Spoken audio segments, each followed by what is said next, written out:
you're ordering food, but then you get the food and you take it somewhere else. Maybe you take it back home or you take it to a park. We could use a couple different phrases and it's just your personal preference. For me, I say pick up. Do you want to order pickup? Do you want to get pickup? But you could also say, should we order takeout? Should we order carry out? Should we order takeaway? So a lot of different phrases, and you are going to hear these all around the US, so it's just your choice what you'd like to use. Another fun question to ask what someone would like to eat is, what are you in the mood for? What are you in the mood for? Don't deny it. Sometimes in your heart, you're just in the mood for comfort food, something that's heavy and rich and reminds you of a cozy, warm time in your childhood. Maybe it's not very healthy, but you're in the mood for comfort food. Or maybe you're in the mood for something light. So you want a salad or sushi, something light. So this idea of what are you feeling like you want to eat?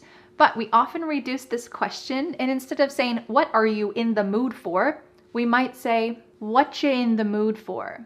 Whatcha is what are you? Whatcha in the mood for? Here the word you has been reduced to cha. Cha. This is extremely common in spoken English that the word you gets changed up in a lot of ways. We already talked about one of those, ya, and this is another, cha. What you in the mood for? What you in the mood for? Or we could reduce this even further. What you in the mood for? What you in the mood for? This is extremely reduced, but notice what's happening. What are you in the mood for? The word are is gone, and the word you has been reduced to ya. So when we link together what and you, it's super fast. What you in the mood for? What you in the mood for? You don't want to say this reduction slowly. What you in the mood for? No, we can say it like that to practice for this lesson, but when this is in daily conversation, it's really fast. That's the purpose of a reduction.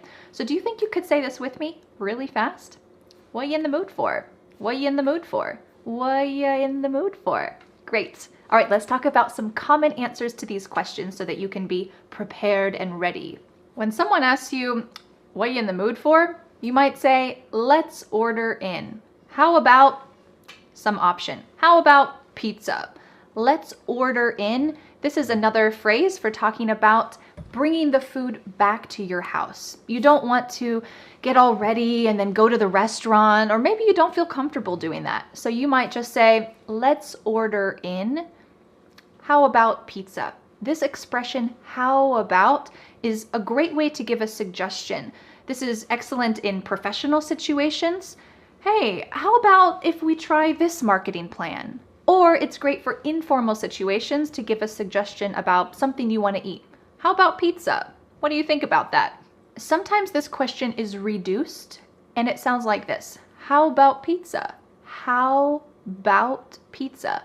The first A in the word about is gone. It's just missing.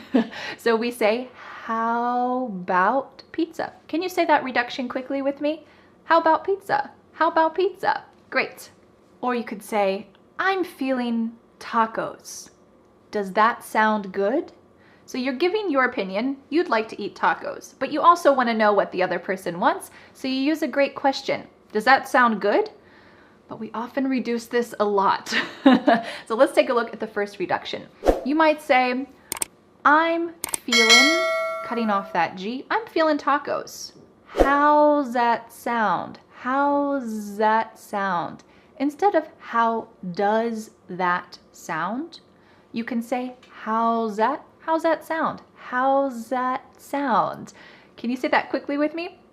I'm feeling tacos. How's that sound?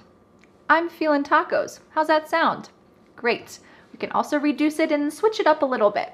I'm feeling tacos. Does that sound okay?